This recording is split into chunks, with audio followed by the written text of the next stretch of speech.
જોઈને જ ખાવાનું મન થઈ જાય એવું ગુવારનું કાઠિયાવાડી રીતથી આપણે શાક બનાવીશું। નમસ્તે મિત્રો, સ્વાગત છે તમારું મારી ચેનલમાં। તો આજે હું લઈને આવી છું ગુવારનું શાક કાઠિયાવાડી રીતથી। તો એના માટે એક મિક્સર બાઉલમાં લસણ, તલ, પાપડી અને શેકેલા સિંગદાણા લઈ લઈશું અને આપણે થોડું પીસી લઈશું। એને કચરું પીસાઈ જાય પછી મસાલા એડ કરીશું। તો મરચું એડ કરીશું, ધાણા જીરું અને હળદર એડ કરી લઈશું।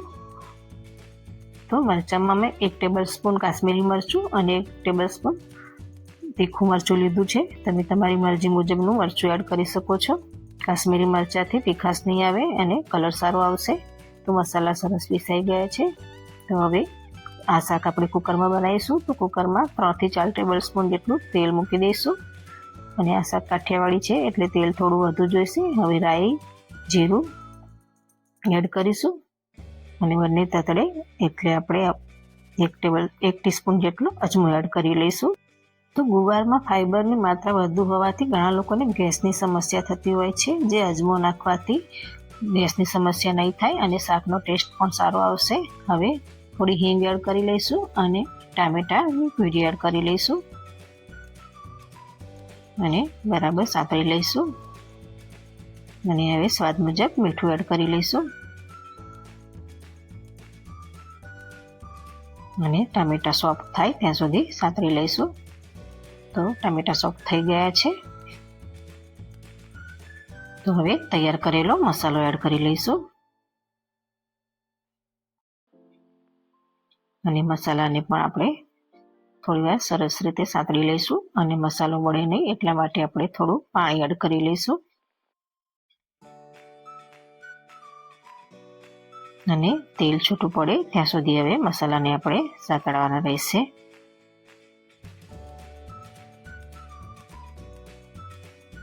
તો જુઓ, હવે કિનારીથી તેલ છૂટું પડી ગયું છે। તો આપણી ગ્રેવી સરસ તૈયાર થઈ ગઈ છે।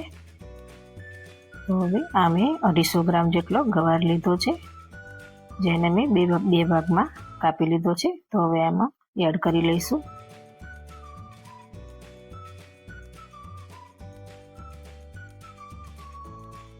અને હવે ગુવારને આપણે મસાલા સાથે 3 થી 4 મિનિટ માટે સાતળી લઈશું।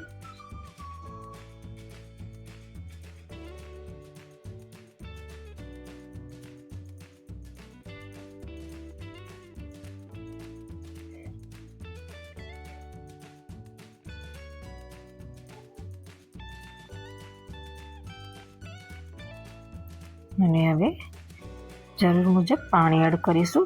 તો લગભગ મેં અત્યારે 1 કપ જેટલું કર્યું છે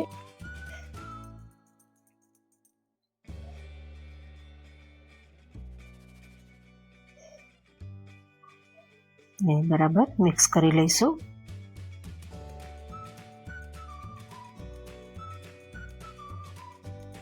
અને હવે થોડોક ગરમ મસાલો એડ કરી લઈશું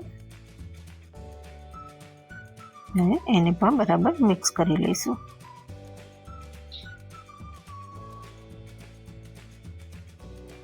અને હવે કુકરનું ઢાંકણ બંધ કરીને 3 થી 4 સીટી કરી લઈશું અને વરાળ નીકળે પછી કુકર ખોલીશું।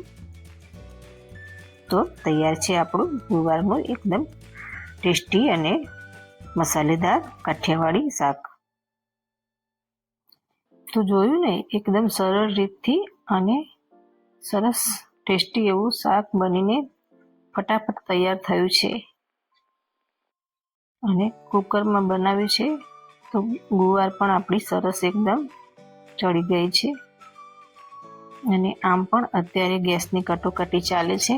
તો જેમ બને એમ કુકરનો આપણે ઉપયોગ કરીશું જેથી ગેસની બચત થાય।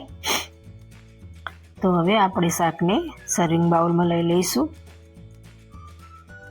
તો મિત્રો, આ રીતથી એકવાર આ શાક જરૂર ટ્રાય કરજો, તમને ખરેખર ખૂબ પસંદ આવશે અને મારી આ રેસીપી તમને કેવી લાગી એ કોમેન્ટ કરીને જણાવજો અને વિડીયોને લાઈક કરીને શેર કરજો।